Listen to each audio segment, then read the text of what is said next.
এই গরমে কিন্তু এই রেসিপিটা তোমরা বাড়িতে বানাতেই পারো। তো বন্ধুরা, আজকে আমি কি কি রান্না করছি সমস্তটাই তোমার সঙ্গে শেয়ার করব, তবে চলো। তো দেখতেই পাচ্ছ বন্ধুরা, বাবা নিয়ে চলে এসছে বড় বড় রুই মাছের পিস। সেগুলোকেই ভালোভাবে ধুয়ে পরিষ্কার করে নিচ্ছি।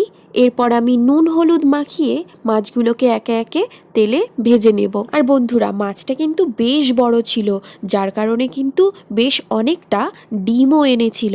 তো আজকে মাছের ডিমের বড়াও করব, কিন্তু মাছের ডিমের বড়ার রেসিপি অন্য আরেকটি ভিডিওতে শেয়ার করব তোমাদের সঙ্গে। তো দেখো বন্ধুরা, মাছগুলো কিন্তু আমার একদম ভাজা হয়ে গেছে। আর এই রান্নায় কি কি উপকরণ লাগছে তাও কিন্তু একবার তোমাদেরকে দেখিয়ে দিচ্ছি। তো দেখো, দিয়ে দিয়েছি কড়াইয়ে বেশ খানিকটা তেল, এবং তার মধ্যে বেশ বড় বড় করে ডুমো ডুমো করে আলুগুলোকে কেটে নিয়েছি। সেগুলোকে হালকা করে লাল লাল করে ভেজে নেবার পর ওপর দিয়ে দিয়ে দিচ্ছি পেঁয়াজ কুচি। আর ফোড়নে ছিল 1 চা চামচ গোটা জিরে, 2টো তেজপাতা এবং একটা শুকনো লঙ্কা। মাঝখানে দিয়ে দিয়েছিলাম একটা বড় মাপের টমেটো।